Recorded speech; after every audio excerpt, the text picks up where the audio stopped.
Hello，这里是史力仔。那这次去大阪的酒吧呢，有碰到一个中国人说，之前有看到我们在东京的发展厂的攻略，然后给他提供了很大的帮助，让我觉得还是挺感动的啊，能够真的提供一些有用的信息。所以这次我就咬咬牙3天去了4个大阪的发展厂。那现在就来给大家总结一下。那首先要跟大家说的呢，就是大阪的发展厂比起东京来，其实人气上会差很多，但是规矩一点都不少哦。这次就有碰到店长用日语跟我抱怨说来的中国人太多了，导致他屡次上楼提醒说不要说话，或者是上下楼小声一点等等。那前段时间我也看到东京的 Volcano 已经在外面贴出了禁止外国人入内这样的一个标识，所以在礼仪这一方面的话呢，大家还是要多注意一下。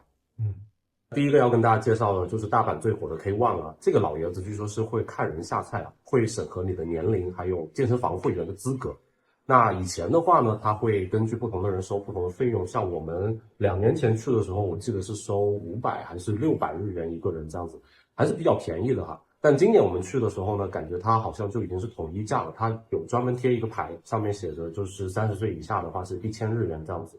入场的时候呢，他会问你说的是什么语言，会拿出中文的小卡片，对应的去跟你很详细的介绍里面的规则是什么样。其中明确就有说到这一家是禁止交谈的，然后上下楼要小声一点这样。那 K1 的面积呢，属于是非常的小啊，1楼就是锁柜、休息区还有厕所，在休息区呢会有很多好康的漫画可以看。那到2楼的话呢，就是用帘子隔开的一个小房间，大约只有10平米的样子。那这里就要提醒一下各位国人朋友哈，就真的不要像刘姥姥进大观园一样，猛的一下走过来把帘子掀开，然后马上看一眼就走，这样真的非常的破坏气氛。因为这家主打呢，就是目的性非常的强，它几乎没有设置任何的休息区域。甚至在以前有听说呢，它是禁止2个人同行入场的，就是怕你们在里面闲聊啊，或者是逛来逛去啊，这样子就很破坏里面的本来有的这样的一个氛围。那到了第3层呢，就是一个淋浴间，因为只有1间，所以很多人使用的时候需要在墙边排队。阁楼的话呢，是会有一个放映室，常年播放的都是 Sean Cody 的这个片子，那我个人是非常喜欢。然后它还会铺榻榻米在上面，可以去供你休息。他们家的个别房间呢，就是有2个是可以上锁的。这里也要跟大家讲一下，日本人的习惯非常好，就是他在使用完了之后呢，都会在上面喷洒酒精，然后去擦拭做清洁。那我们在国人这一块就非常的不注意哈。我去的那天呢，有很多中国人在场，我看他们就是玩完之后完全不清理的，所以在我看到之后都是我自己留下来再把它擦掉。第二个就跟大家介绍一下，很多人都非常好奇的金比罗哈。它的位置呢比较的不方便，但是人气是非常的旺。我记得我们当时是去了2天，第1天人太多了，我们就直接走了。然后第2天不死心，还是想要去看一下。结果到场的时候呢，发现前面有20个人在排队。那这个老奶奶呢是完全不会说英语的，但是她会用非常简单的日语以及非常丰富的肢体语言去跟你表达说前面排了多少个人，你是想要等待呢，还是觉得人太多了要回去了？她会做这样的一个动作。你不要觉得说他是在赶你走啊，他其实只是在问你而已。那如果你决定要等待的话呢，进场之后一定要记得是先交钱，然后再排队的。那在排队的过程中，如果你突然觉得说等太久了，想要走了，这个时候是不可以退款的。这里又要跟大家介绍日本的店铺啊，大部分的规则呢，其实是你必须要消费之后你才能够进场啊，哪怕是你只是在那里等待。所以的话呢，就不要去要求说，我没有使用你的这个澡堂啊，我要求退款啊什么的，这个是有他们相关的明确的条例规定的，所以哪怕你闹到有警察来，最后也只是就是不会有退钱的这样的一个行为，反而会闹得我们中国人好像很不讲理这样。金比罗呢是属于普通的钱汤，所以非常的便宜，每个人就只要600块。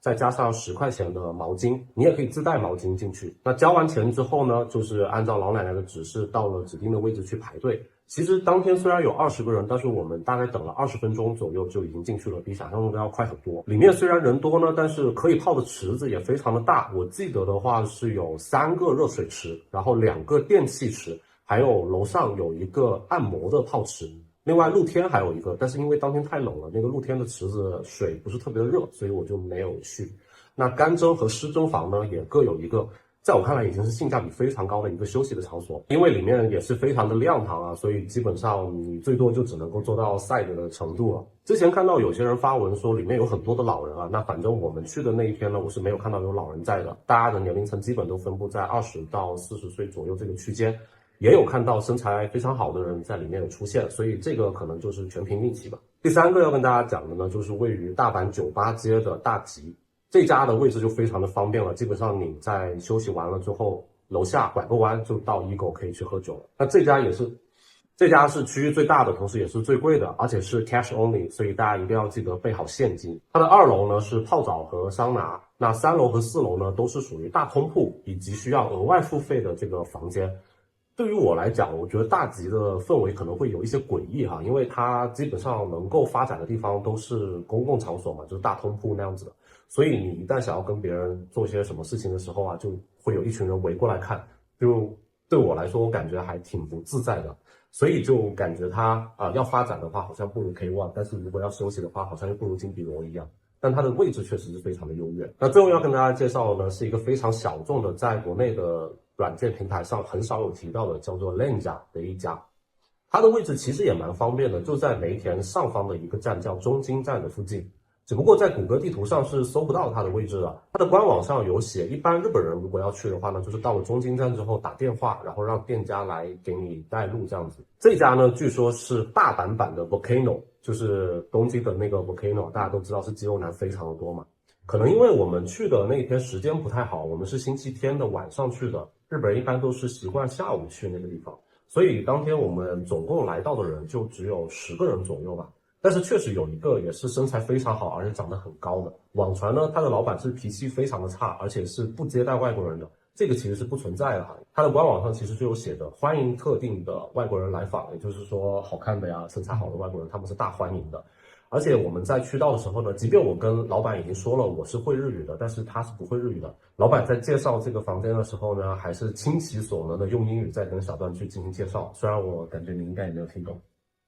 那这一家的毛巾呢是任取，就在浴室的外面，环境上呢，我觉得也是比 K1 要好很多，而且地方呢也是更大一些。它2楼呢有一个小小的巡航的区域，3楼的话呢也是有2个个别的房间，加上一个通铺。通铺的话有3个榻榻米摆在那。当时那个身材最好的那一位呢，他就睡在3楼的那个通铺的最中间，然后我看到之后就跑过去跟他玩了一下，这样。还有一家呢是比较新开的，叫 Glory Hall Osaka。